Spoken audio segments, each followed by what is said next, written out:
Wanaume wengi wanatamani kuacha punyeto, lakini hawawezi kuacha kwa sababu hawajui njia bora ambayo inaweza kuwasaidia kuacha punyeto.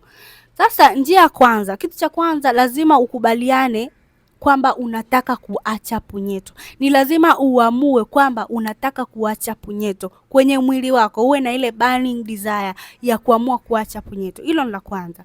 La pili, unatakiwa kufuta mafaili yote au vitu vyote ambavyo vinakuhamasisha kufanya punyeto. Mfano, picha za ngono, video za ngono unaenda kuangalia, umefollow watu wajabu ajabu kwenye mtandao wa kijamii, unaweza kuachana na hivyo vitu mara moja. Lakini kama unaona wewe uwezi kukaa bila kuangalia kwa sababu una hiyo simu, kama hiyo simu haikuingizii pesa, haufanyi biashara mtandaoni, unaweza ukaweka hiyo simu at least kwa wiki 2 mpaka 3, ukaifungia tu bila kuitumia kuingia kwenye mtandao wa kijamii.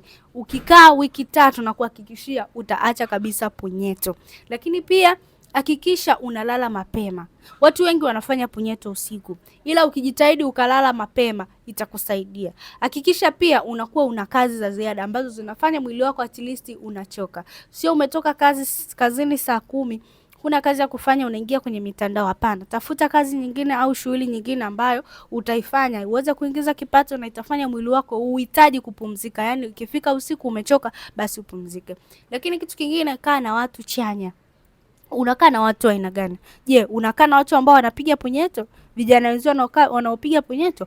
Kaa na watu wenye busara ambao wanaweza kukushauri kitu gani ambacho ukifanye juu ya maisha yako. Unajikuta haufikirii mapenzi, haufikirii mahusiano kwa sababu wewe umejikita na focus ya kukamilisha malengo. Ukikaa na watu sahihi utakuwa mtu sahihi. Hizo ni njia ambazo unaweza ukazitumia kuachana na punyeto kabisa, na zimeweza kusaidia watu wengi sana wakaacha punyeto. Lakini pia kama umeathirika na punyeto kwa muda mrefu, tayari unapitia changamoto ya kuwahi kufika kileleni, bao lilikuwa la dakika 5 limekuwa sekunde, yani limegeuka kuwa sekunde. Ndani ya sekunde tu unamaliza. Unashindwa kutoa mbegu. Mbegu ni nyepesi sana kwa sababu umepoteza madini mengi. Korodani zinauma sana, zimesinyaa kwa sababu ya kujichua muda mrefu. Basi niko na msaada. Ninaweza kukusaidia kutibu changamoto yako kuanzia kwenye chanzo cha tatizo na tatizo lako. Usitumie dawa kiolela upati matokeo. Unakuta unamwambia mtu nipatie dawa, nina changamoto, nimejichua, anakupa dawa tu ya hormone, wakati wewe umeshaathiri mfumo mzima. Umeathiri kwenye mishipa, umeathiri kwenye misuli, hormone yako imeshuka, mfumo wako mzima wa tezi na korodani tayari umeshaathirika. Mishipa yako ya uume imesinyaa, haisafirishi tena damu ya kutosha, ni vigumu kupona. Hakikisha unapata tiba sahihi kwa wakati sahihi. Namba utazipata hapo chini, nipigie kwa ajili ya kupata msaada na ushauri zaidi. Karibu sana.